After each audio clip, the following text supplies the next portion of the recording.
Hey ho guys, how you doing? Okay, let's go on to part 2 of this video. Okay, first let's talk about cover stock. This is Whirlwind cover stock, 90 pounds. I actually prefer Whirlwind, probably because it's the first cardstock that I really used for what it was intended. Well, I don't know if it's what it was intended for, but it was what I used for making cards with. It cuts smooth, it cuts crisp, it scores great. Here are 2 pieces, and I like the nice rich color. It's a little yellow, but not too bad. Whirlwind, from my understanding, has gone out of business. Perhaps I am wrong. If you know if I am wrong, please let me know so I can stop saying that.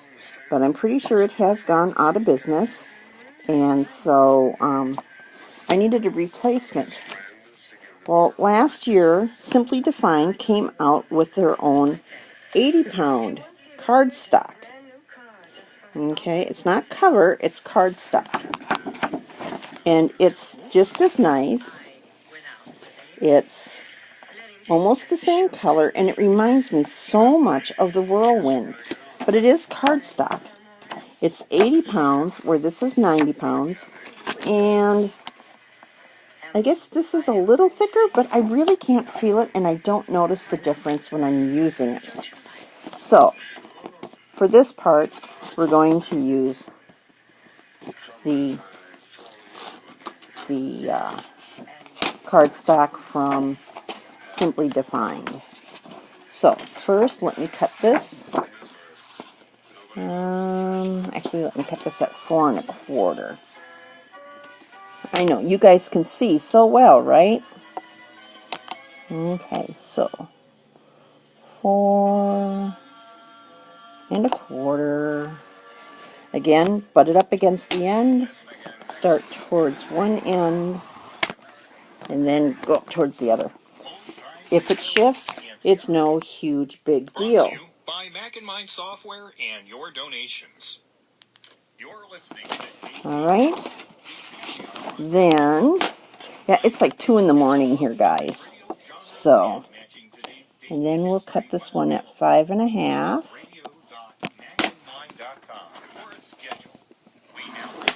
I know that one I started straight at the end. Okay. These cut really nice. My blade's getting kind of dull. I can feel that the paper's bending underneath, which to me is a sign that my thing is starting to get a little dull. I don't know if you can see the lip there. I can definitely feel the lip there. Okay, so what to do if you don't want to keep switching back and forth between the blade and the scoring tool? Well, there's a couple of things you can do. Okay. One of them involves a scoring tool. Let me see if I can get my scoring tool out of here. Come on. My scoring tool likes to play fuss bucket with me when it comes to getting out. Okay, fine. Be that way. Or you can use, let's see, where is one? Pen, or a dull pen. I don't think this one has any ink in it, but since it's on black, it should be okay. So, let's line this up to 5 1/2, which is where I want it. Okay, then start with your pen in your groove. Alright? And then just draw down. You want to stay in the groove.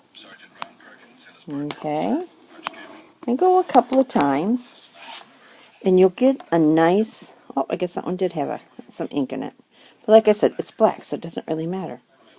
It makes a nice little emboss. And it folds just fine. Except I must have slid my paper because now it doesn't want to fold on that line. Oh, wow. Really? I'm off? by that much, guys. That is really off. My paper really slipped. Wow. My paper really did slip. Okay. Let's do this one more time. Sorry, my hand was in the way. Come on, get out of there. All right. Or you can close this.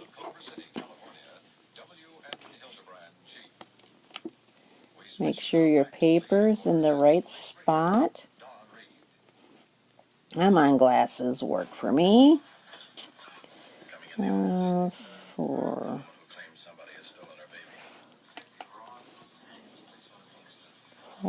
5, 5.5. Here we go. Okay. All right, and there you can see it's right about where I folded it.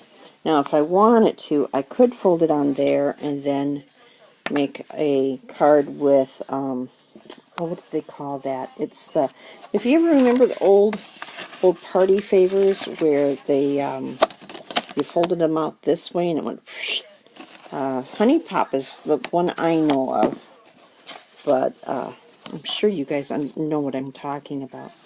But you need to have that extra space in between. This is actually kind of big, but now I have a book, or a booklet. Okay. Also, you can use the runner to go through. The other thing I did was I took a permanent marker and I marked down the center. Because while this isn't white, this is actually kind of a bone. Here's a Kleenex, you can see white. But it was real hard for me to tell where that line was when I was lining up things. So I took a marker that I thought worked well, and I didn't want to use black because then I would have a hard time with dark colors, and I didn't want to use a yellow or something lighter because then I would still have a hard time with lighter colors. So I chose a pink because that seemed to stand out the most for me.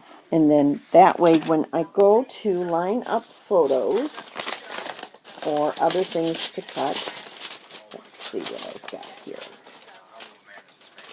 I actually have leftover photos from my daughter's pictures last year. Alright. When I go to cut these, alright, I wish I could show you guys overhead exactly what I'm seeing, but I don't have that set up here. Okay. What I do is I line the top part and the bottom part up to this line. Okay, so that's why I needed to have that colored, so I could tell exactly where that line is. Okay, then I can close this. Oh, I got this down at the wrong end. Then, let me make sure that's still in the right spot since I lifted up the thing. I can close this, run this through, and I know that I haven't cut it wonky, because whenever I tried to cut it with the scissors, I always seem to cut it wonky. So this works out really well that way. Might be a little harder coming this way. Now this is one of the problems with the packages that you buy at the schools. They kind of block you into how many pictures you get, and we don't have a large family anymore. My side is down to 4 siblings from 7. We're scattered to the 4 corners of the earth, or 4 corners of the nation, actually. Well, 4 corners of Minnesota, let's put it that way. And so I end up with all these extra photos. Okay, here's that one, and here's this one. And they cut really, really nice. Now, the one thing you want to do is test your cutter to see the maximum number of papers you can go through with your blade. This is a very small blade. It won't go through more than 2 papers of cardstock. It probably won't go more than 4 papers of just regular printer paper, which is 40 pounds. So you really want to give that a go. Okay? If you can invest in any of these tools that they gave with them, I would say, personally, I'd get the scraper. Okay, I wish I had my scraper. I don't know what I did with it. You guys have probably seen me use it during the summer. It's square, it says Cricut, and it's got the thing on there. But you can use that for scoring. Okay, you can use it as a bone folder. You can use it if you get these mats from a Cricut. If you have a Cricut, you can use it to get the stuff off of the Cricut. If you accidentally take and put down a card front and it glues too quickly for you, or you find it's a little bit off, you can kind of use it as a spatula to get underneath. Those are very, very multitaskers. I like those a lot. These are the scoring tool for the Cricut machine. You can use it as a regular scorer. The picks, you can use that for clearing out your dies if you don't use the vinyl. The tweezers are reverse tweezers. Those are great for embossing. This, like I said, the spatula you can use for getting underneath. You can also use that to get stuff off of your mat. So, yeah, now I'm not saying go out and get Cricut, because Cricut is just a name brand. I get absolutely nothing from this. I just happen to like the Cricut. I find that I can get the double set of scorer and